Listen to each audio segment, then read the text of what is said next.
Mother's Day. So much to do about Mother's Day.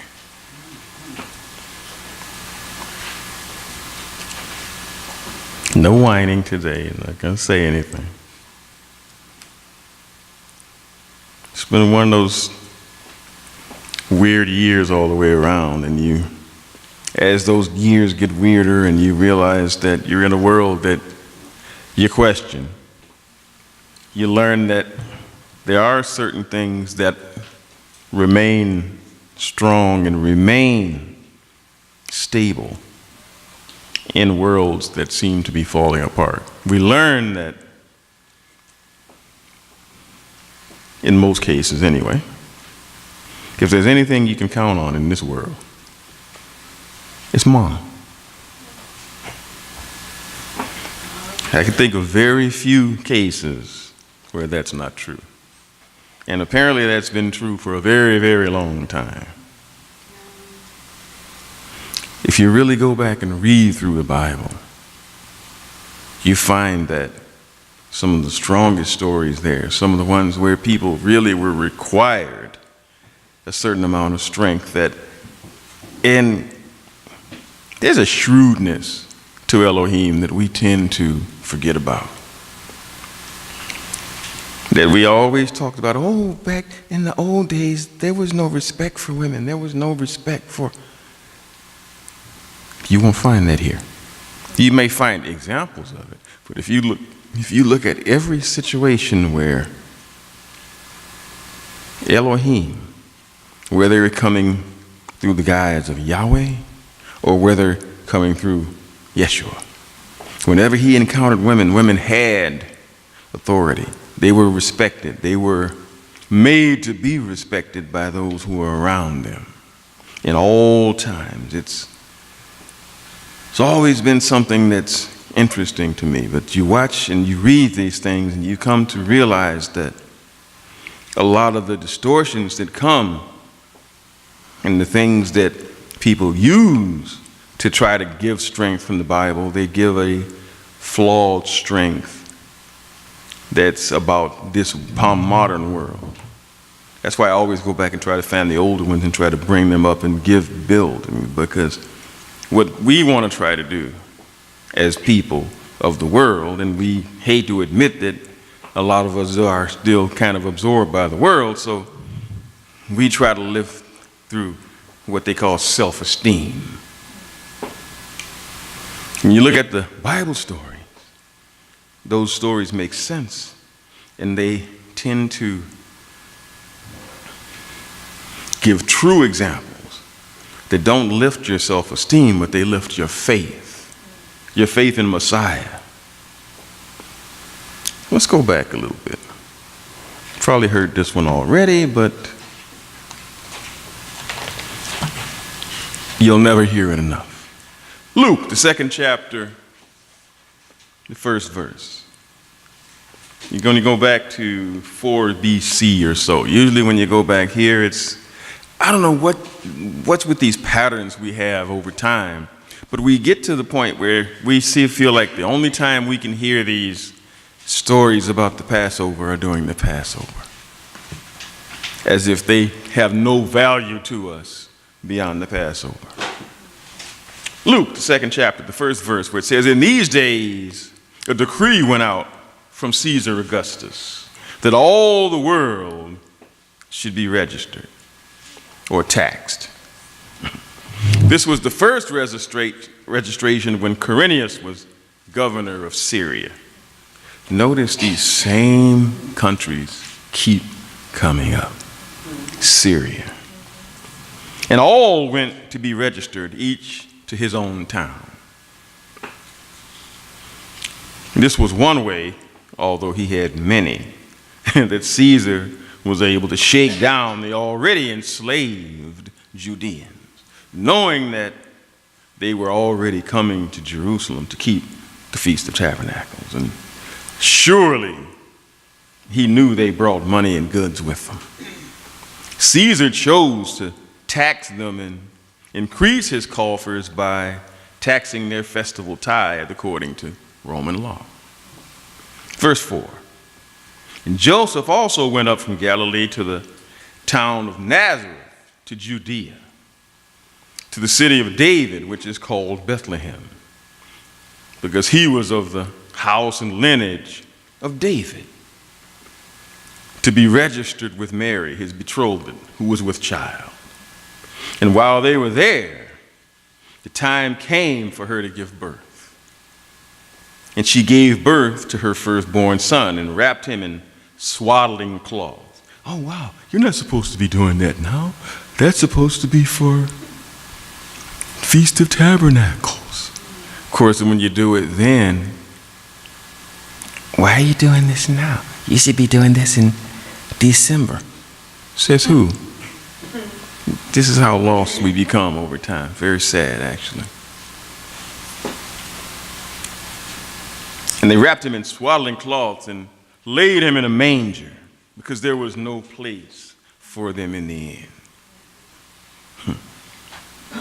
And in the same region, there were shepherds out in the field, keeping watch over their flocks by night. It had to be in early September, to mid-October, because if it was done in the December that everybody wants to hear it in, they'd be out there freezing their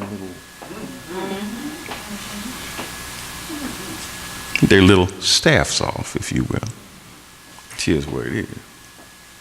But verse 9, and an angel of Yahweh appeared to them, and the glory of Yahweh shone around them, and they were filled with great fear.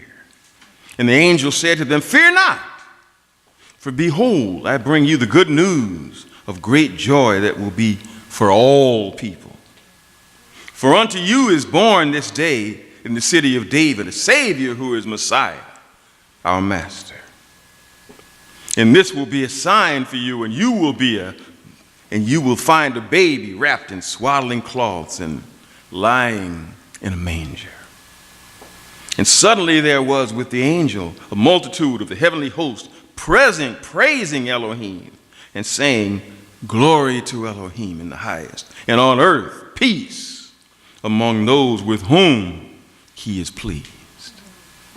Might read a little bit different, but it's the same story. When the angels went away from them into heaven, the shepherds said to one another, let us go over to Bethlehem and see this thing that has happened, which the Master has made known to us. And they went with haste and found Mary and Joseph and the baby lying in a manger. And when they saw it, they made known the saying that had been told them concerning this child. And all who heard it wondered at what the shepherds told them. But Mary treasured up all these things, pondering them in her heart. And the shepherds returned, glorifying and praising Elohim for all that they had heard and all they had seen, and it had been told them. And at the end of 8 days, when he was circumcised, he was called Yeshua, the name given by the angel before he was conceived in the womb. And when the time came for their purification according to the law of Moses, they brought him up to Jerusalem to present him to the Father. There's so much proof here that Yeshua and his family kept the Mosaic law, not according to Pharisaic tradition, which is coming into more play every day and more question every day, but according to Hebrew knowledge, a slight but very important distinction that is, yet it's ignored in the modern world. And as Yeshua grew, more proof and more information came forth. We hardly ever read these verses, but most of them bring profound proof of the roots of what we believe. If you scroll down to verse 39, you'll see what I'm talking about.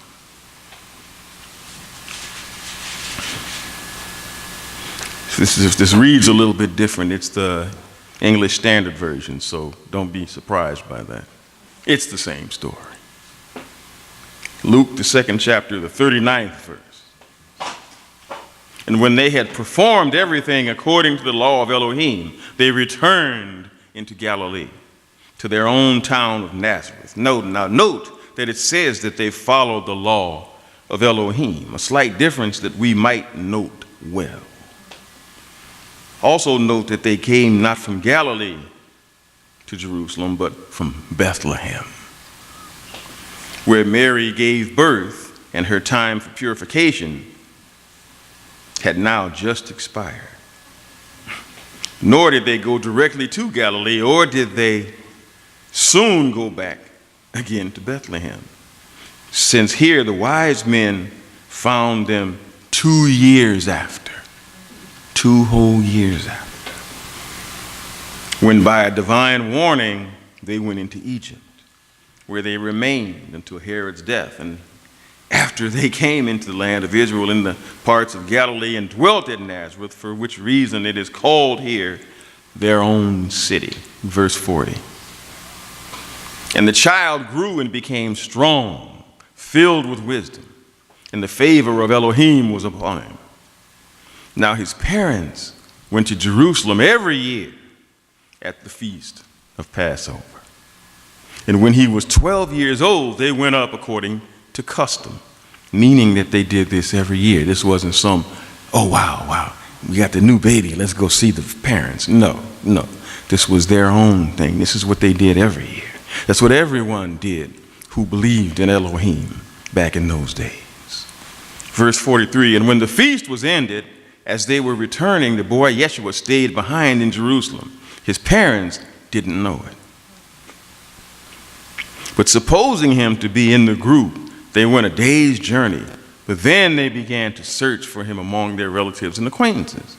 And when they did not find him, they returned to Jerusalem searching for him. Now imagine this now. You've got a young child, and you've got a large group, and you've got several hearts. And just think about it, a bunch of cars you lined up, and you've driven out so far. But here, they're in horses. But they've got all of these children, and all of a sudden, after a day, wow, where's Yeshua? Where is he? Now, modern mothers, you wondering and freaking out and jumping, and, oh, where's so-and-so? We're looking for somebody to blame, But they knew him. They knew his character.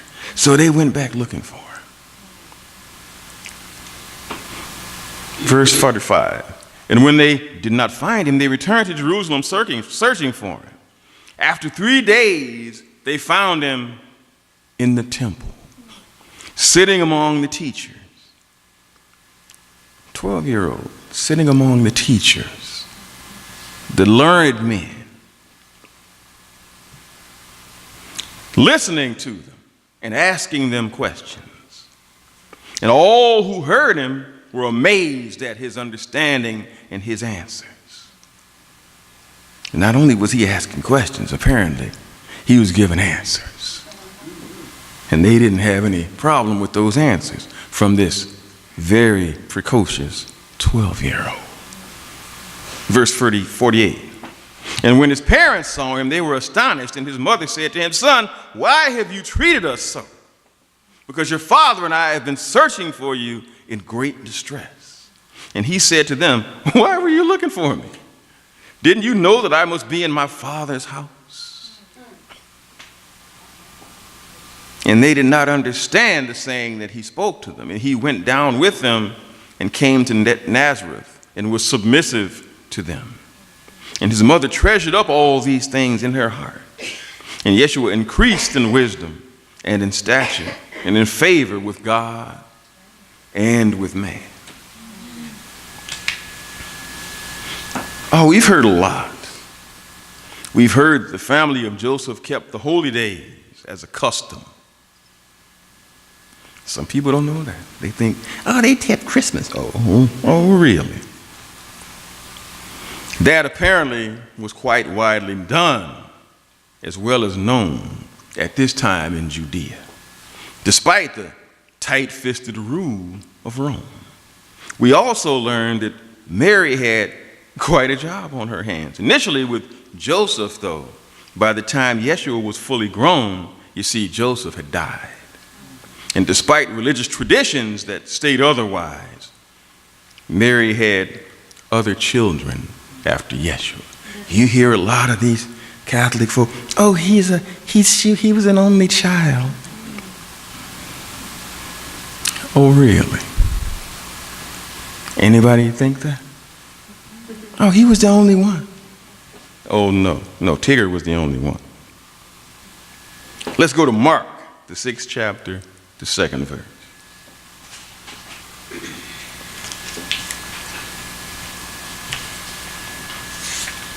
Mark, the 6th chapter, and we'll start at the 2nd verse. And on the Sabbath, he began to teach in the synagogue. And many who heard him were astonished, saying, where did this man get these things? Hey, where did this guy learn this stuff? You got to come through our Pharisees to learn this stuff. You've got to go to the school of the prophets to learn this stuff. Surely he didn't go there. We've never seen him there.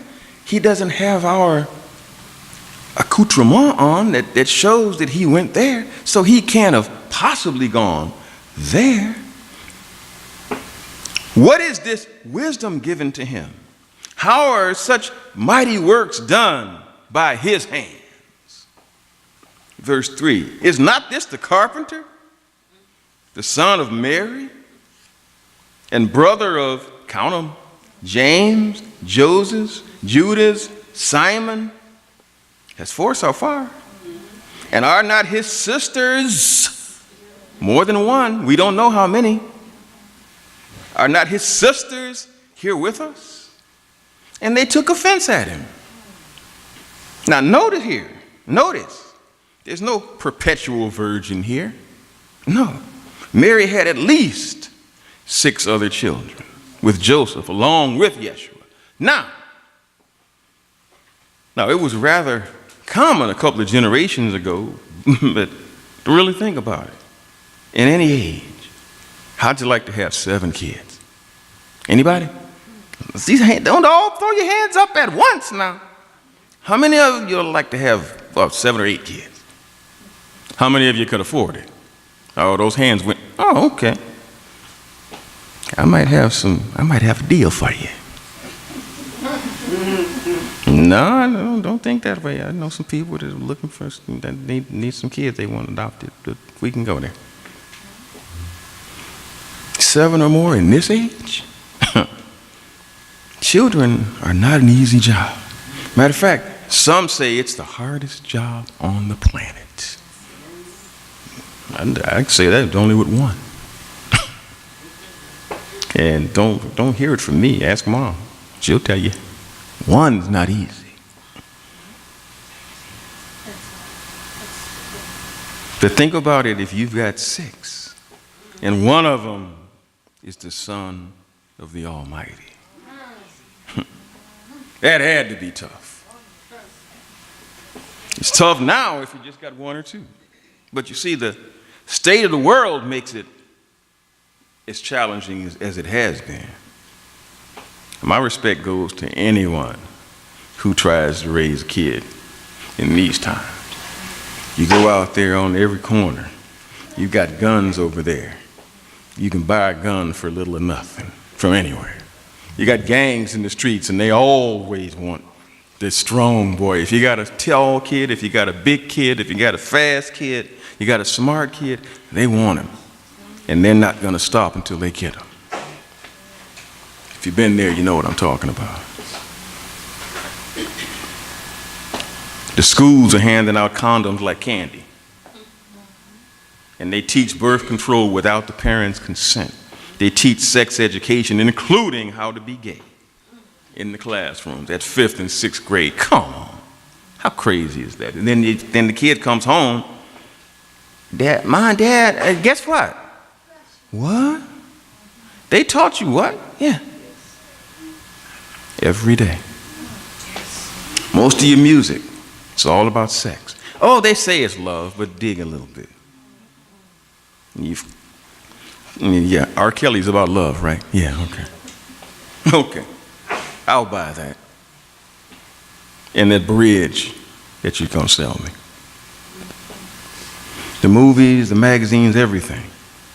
You've even got a game now that if you get to a certain level and win, it's old stuff now. I'm probably going to tell them about something. They probably got about 9 or 10 more now that I haven't heard of.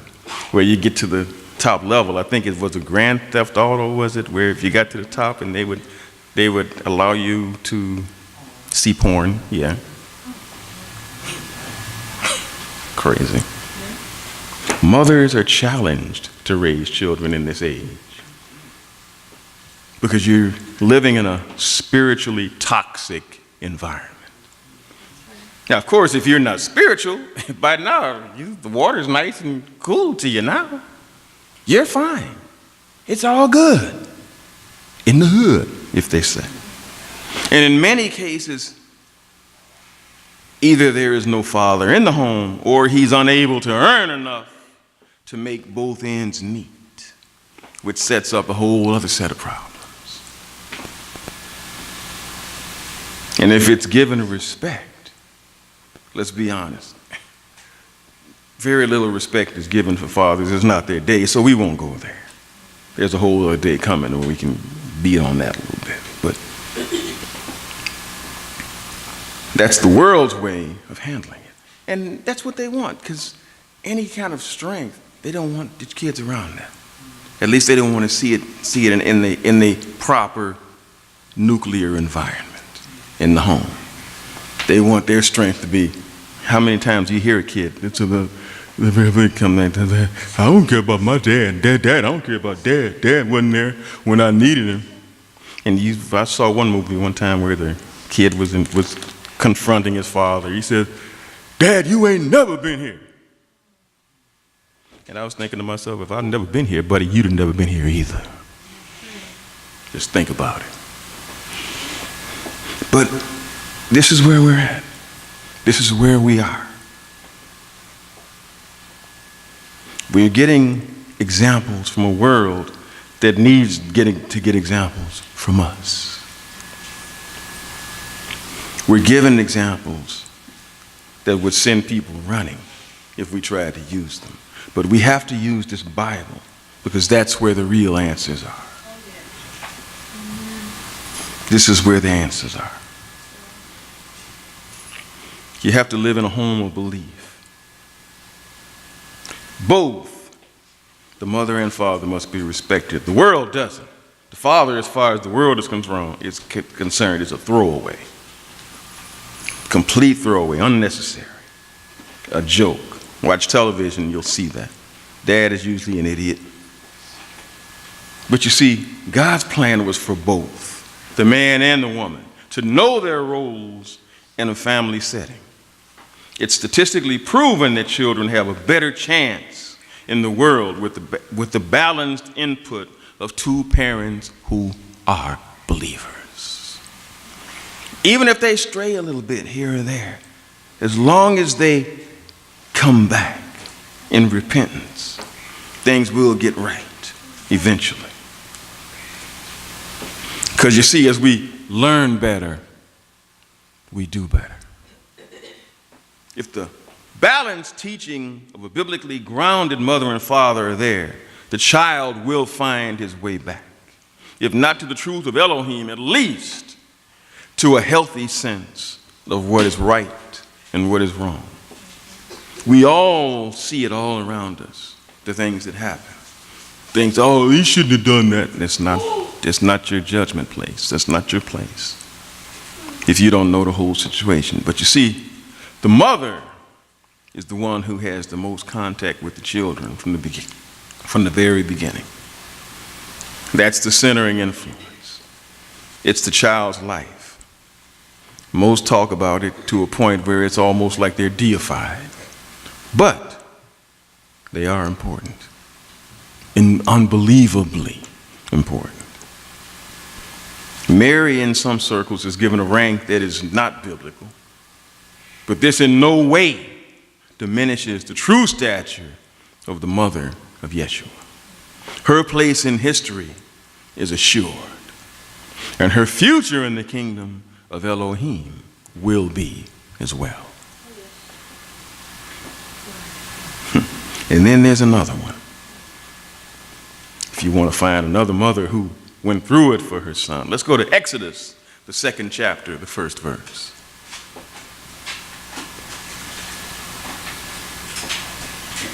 Exodus, the 2nd chapter, the 1st verse. Now a man from the house of Levi went and took as his wife a Levite woman. The woman conceived and bore a son. And when she saw that he was a fine child, she hid him 3 months. Now hold your finger there. We're going to go back. Now if you recall, if you've read the 1st chapter of Exodus, we learned that Pharaoh initially decreed that all Egyptian midwives were supposed to kill the male offspring of the Hebrew women. They refused by telling him that the Hebrew women were too quick for him. Let's go to Exodus, the 1st chapter, the 15th verse. Keep your finger in Exodus 2. For those who you in digital media, keep a digital finger there if you can. It's kind of Exodus, the 1st chapter, the 15th verse, where it says, Then the king of Egypt said to the Hebrew midwives, one of which was named Shiphrah and the other Puah, when you serve as midwife to the Hebrew women and see them on the birth stool, if it is a son, you shall kill him. But if it's a daughter, she shall live. Now, for those who want to talk about how badly the fathers are held in esteem now, ask you a question. Why do you think they were killing off the men? In wartime, who's going to do the fighting? Who's going to fight back? Yeah, you get it. There it is. You see, this was commonly done in early wars or pogroms. The men were slaughtered and the women raped and ravished. This is always played down in these modern times when they're trying to draw enlisted men and women. But don't be fooled. Not much has changed in the modern military. If you don't believe it, ask some of the women that live there. They'll tell you it's a whole different game in there. And a lot of it doesn't rise up to where we can hear about it. But believe me, it's not a woman's game. And it was never meant to be. Oh, we can do everything that men can do. No one's here to question that. But in a war situation, you got to ask yourself, is that something you really want to do? Don't let the feminists fool you. They don't think the way you do. But not much has changed in the modern military in this regard. But that act keeps enslaved populations weakened by reducing the male population. And you see, as pregnant women and young children are a little threat to invading soldiers. That's something to think about. Yet Shiphrah and Puah, I'm not going along with that. The fear of Yahweh was in them. Verse 17. But the midwives feared Yahweh and didn't do as the king of Egypt commanded them, but let the male children live. So the king of Egypt called the midwives and said to them, Why have you done this? And let the male children live. You're crimping my program here. The midwives said to Pharaoh, because the Hebrew women are not like the Egyptian women, for they are vigorous and give birth before the midwife comes to them. So Yahweh dealt well with the midwives, and the people multiplied and grew very strong, and because the midwives feared Yahweh, he gave them families. Then Pharaoh commanded all his people, every son that is born to the Hebrews you shall cast into the Nile, but you shall let every daughter live. See what happened then? They've gone and grabbed these people and enslaved them. But they're figuring at some point, with more and more and more of them, they might rise up one day and decide they hadn't heard of what was going on in slavery back here in the antebellum South, but you figured that they would do the same thing. Hey, we got to get out of here. So keep the men at a low, and not much chance of that happening. But Moses' mother refused to kill him. Jochebed kept Moses hidden away in their home for 3 months. It was 3 months before she decided it was no longer safe and it was best to send him away. Now, think about that. Don't just take it like a Bible story. Yeah, she did that. No, put yourself there. Imagine yourself there. Think of your favorite child. Everybody's got one. Don't kid yourself. Oh no, wait. No, I'm not trying to start anything. Just here's where it is. That child that you don't want to lose. This one has been brought into the house in Egypt. For 3 months you hid him away, kept him away. For 3 months you kept that baby there, where every cry and every whimper could have caused you to be dragged away by Pharaoh. The child killed and you killed for disobeying. Think about this.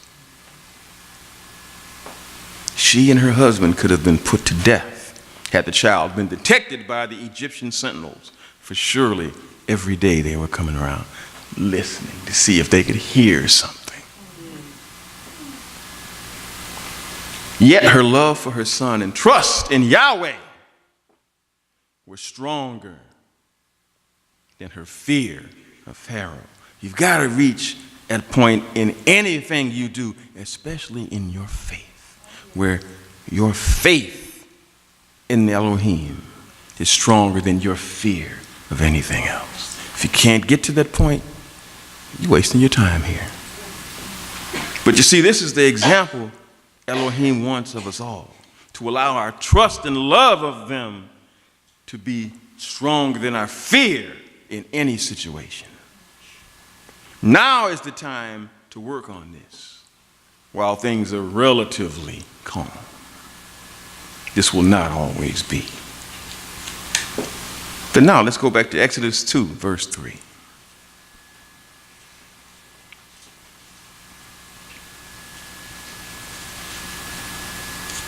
Exodus 2, verse 3.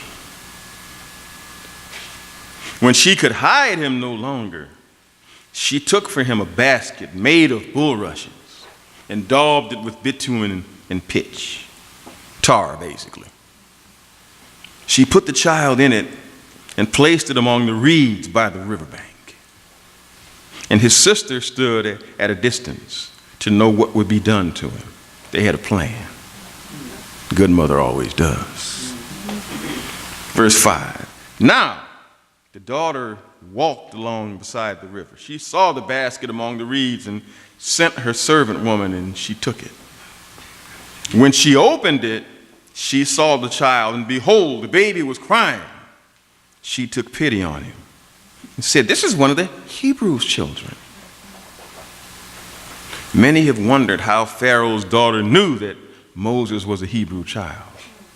Oh, he may have been swaddled in a blanket woven in the Hebrew design. Every tribe had one. Or it could have been his circumcised state. After 8 days, all the boys had to be circumcised. You can't believe that the Egyptians were doing that. What I find fascinating, though, for all those who freak out about this, they didn't become detected by the fact that he was, we don't want to talk about that. We don't like to talk about that. But the fact of the matter is, they didn't say, "Hey, y'all, we got a white boy here." That's not what was said.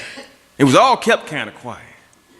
But the only thing that everybody seemed to be all worried about was what kind of blanket he was in or whether or not he was circumcised. Nobody talked too much about what he was, because now we're finding out what the truth is. And a lot of folk are having a little trouble with that. We who knew it, we're not surprised by that.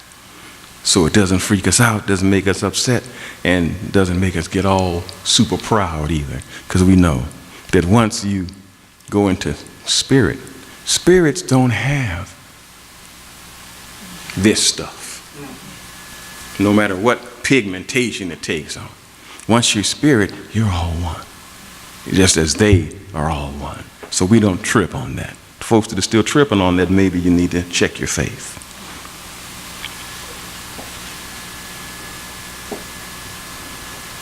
Anyway it went, the mother came along and looked and saw the boat going and saw her daughter watching it. Miriam was watching, make sure little brother was okay. But Pharaoh's daughter obviously was not in agreement with her father's mendacity in this genocide of the Hebrew males. But notice what happened here. You see, in the planning of Yahweh, along with the shrewdness of Jochebed and Miriam, notice what happened. Verse 7. Then his sister said to Pharaoh's daughter, "Shall I go and call you a nurse from the Hebrew women to nurse the child for you?"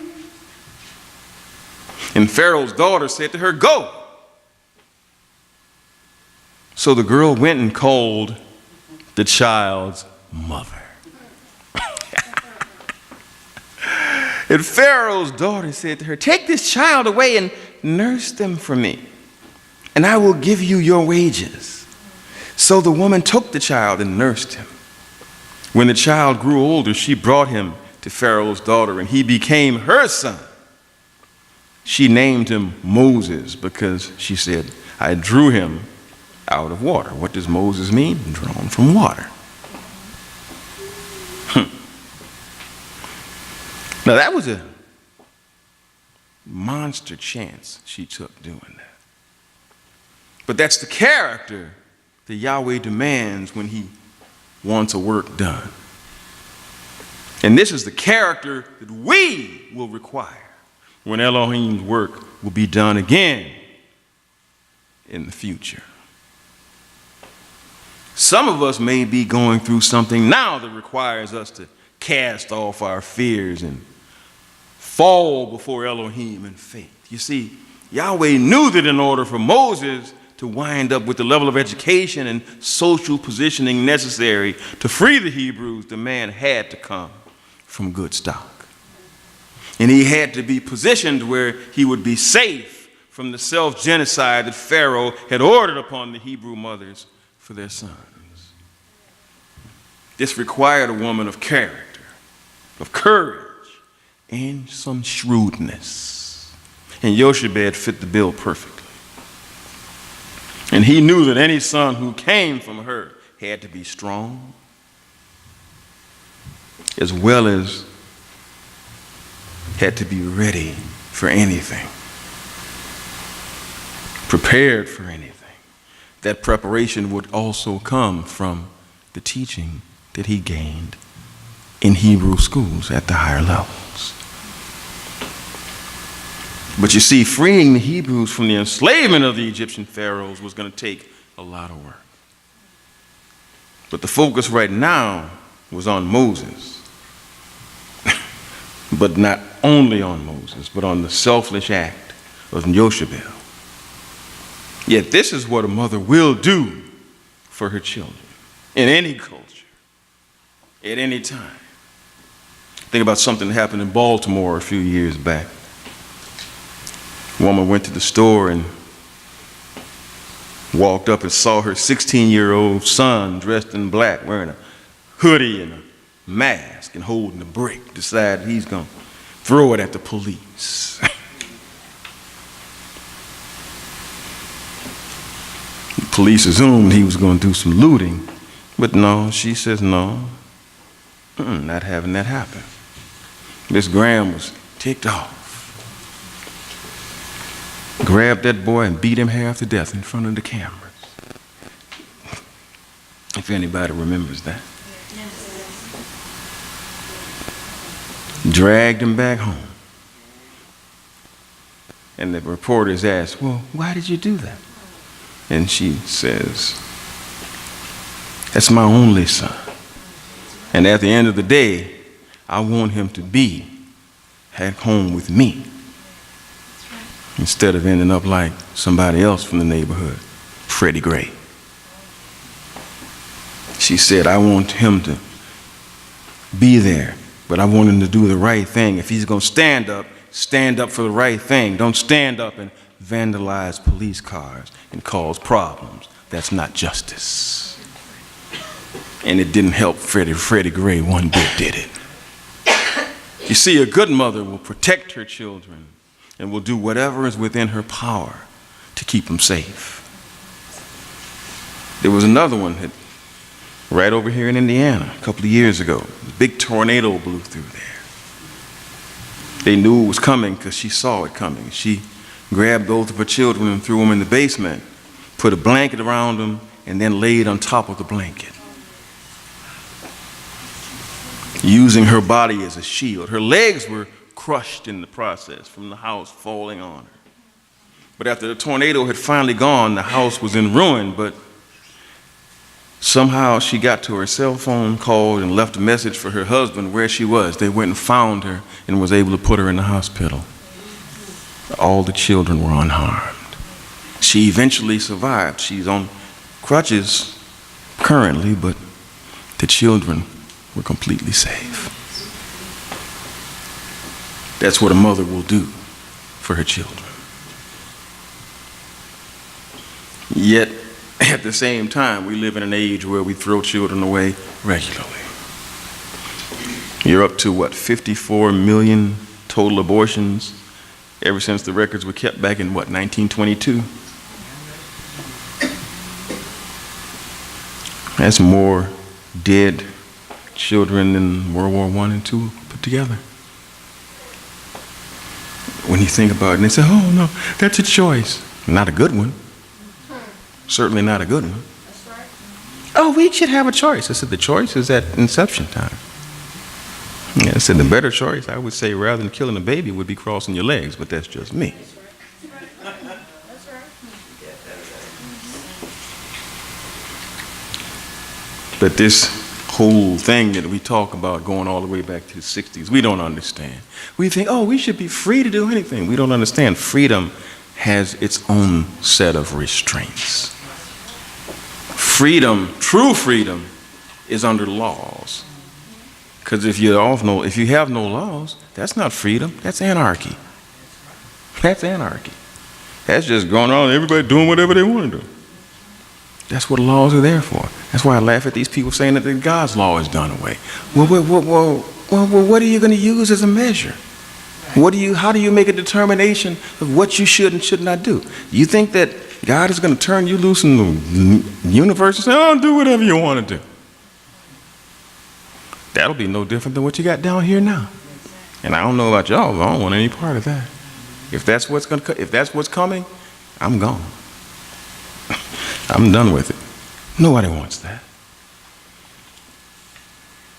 We live in a world that is falling apart. Don't want the baby? Oh, leave it at the police station. Leave it at the fire station. Somebody will come along and get it. If we really think about it, I laugh at these people that run around and talk about, oh, I believe there are aliens out there just waiting to come and meet us. If the aliens have been watching us for the last 100 years or so, they don't want to meet us. I don't know, what's out there, humans? What species is that? We got to stay away from them. Those people are nuts. They kill their own. They kill their own. They kill somebody else's. All they want to do is kill. Heck, they've got something down there. What was that thing that they set off back in 1945? That bomb that killed all those people in Japan? They got one now, it can wipe out the whole thing, and they keep threatening to use it. Oh no, and then you're gonna let it out there and then tell people, they can't have it. They can't have it because they might protect themselves. Well, it ain't like they don't have a good reason to. I mean, who's the only country that has ever used it? So who are we to tell anybody they can't have it? Because you know what that looks like? The thug telling you you can't defend yourself. Think about it. Forget about all that jingo jango. Think truth. If you were living next to somebody that had a gun, wouldn't you buy one? Be honest. Just be honest. Stop playing. But we've got to get to the point where we understand we live in a world that is just as it was predicted, is falling apart. 2 Timothy, the 3rd chapter, the 1st verse.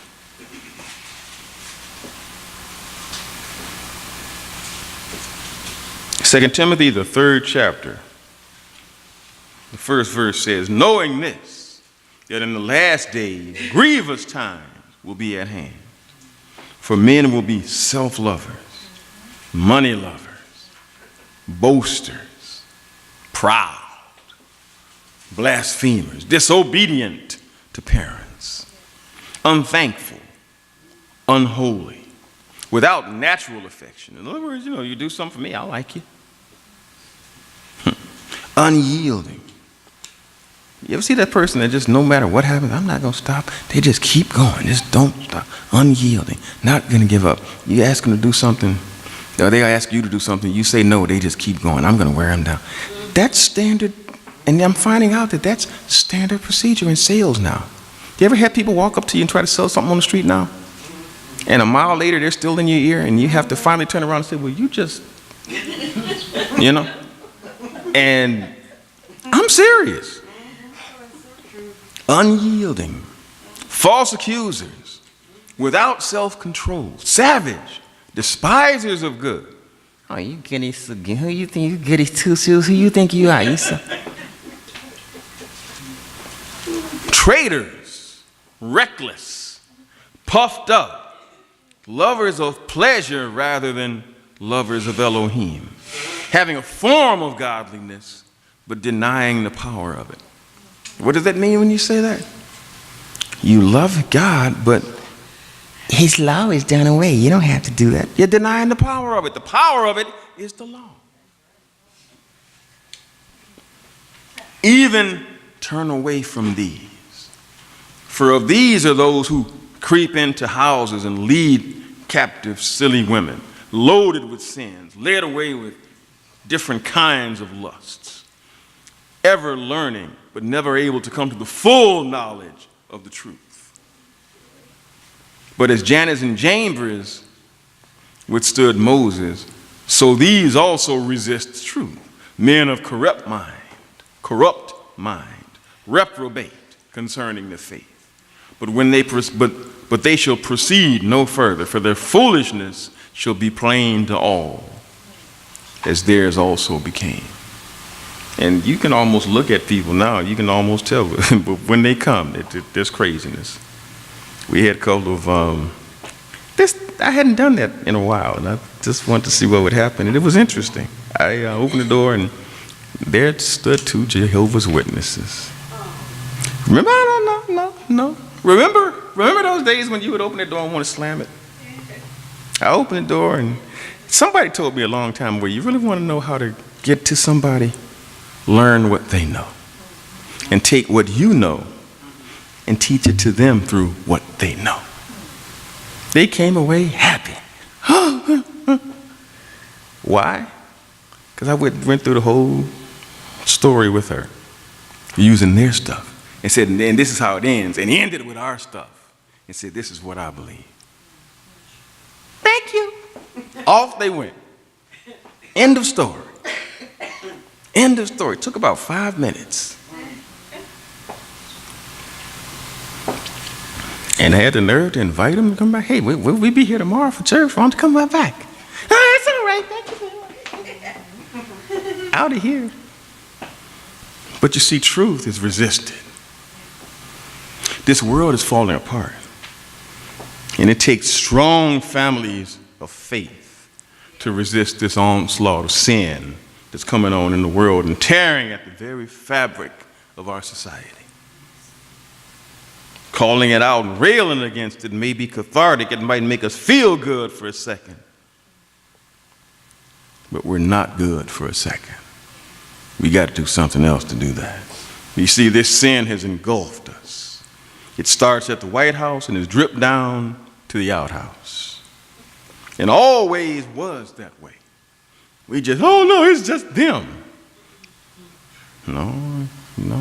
Look at how that happened when you pointed. That's probably how it was. It was just them.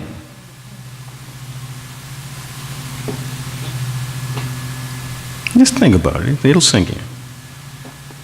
This is not new. We're told by the society that this is new, but it's not new. This started with Adam and Eve and has been relentless ever since. Note what Elohim tells us in 1 Kings, the 19th chapter, the 18th verse.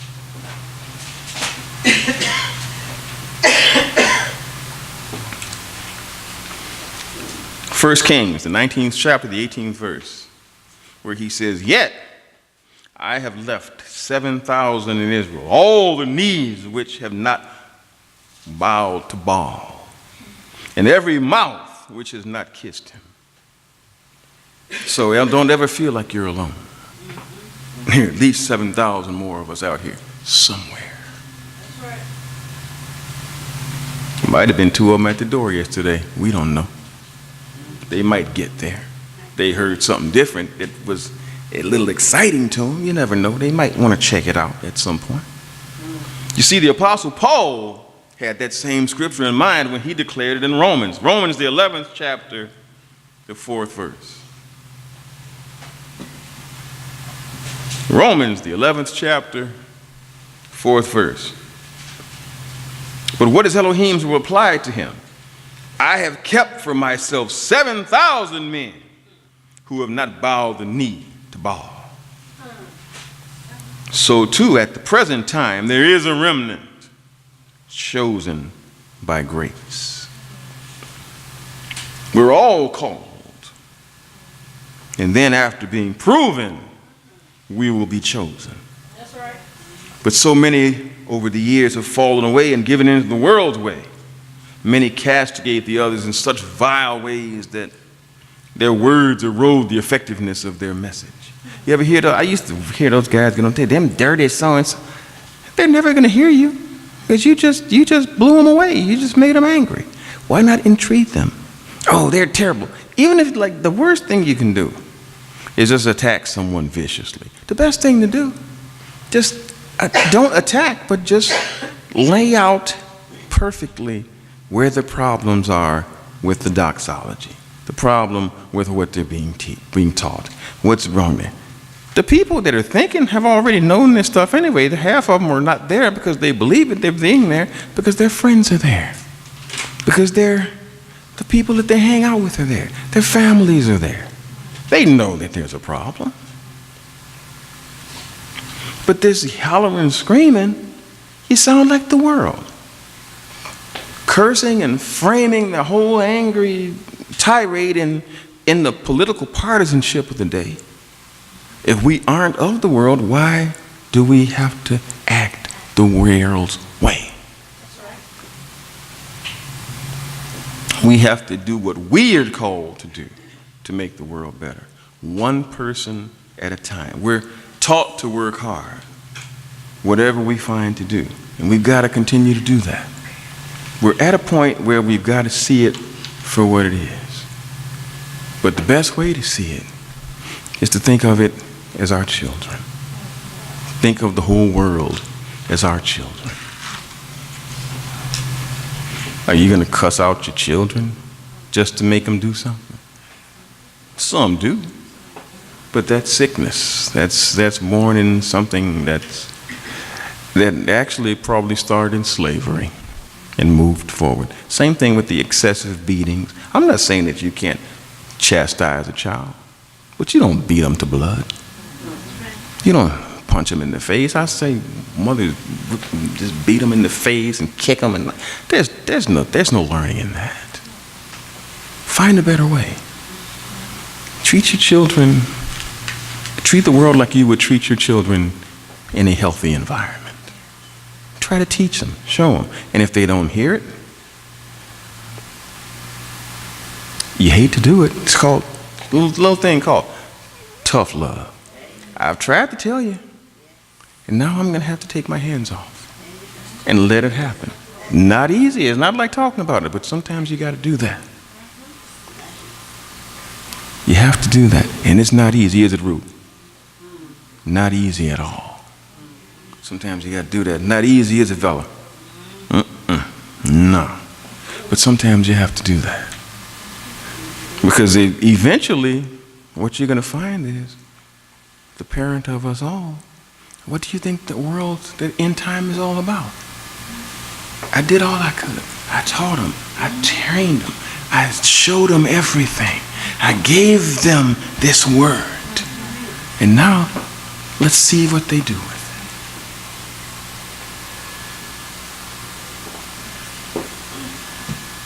it. That's the best of it.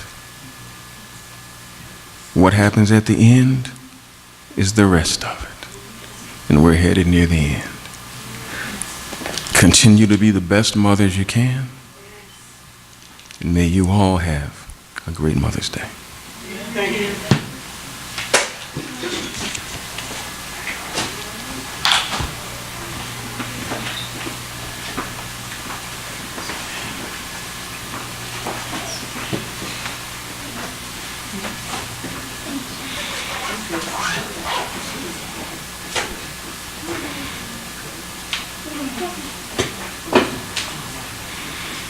Okay,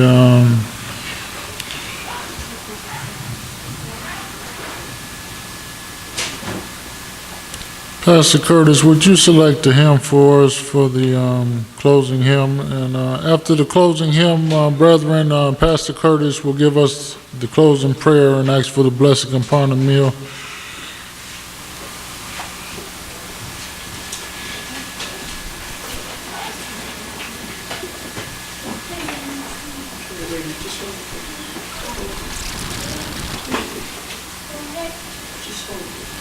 You gotta be honest. Page 150. Okay, brethren, let us turn to page 150, and we're going to sing, "This Is My Father's World."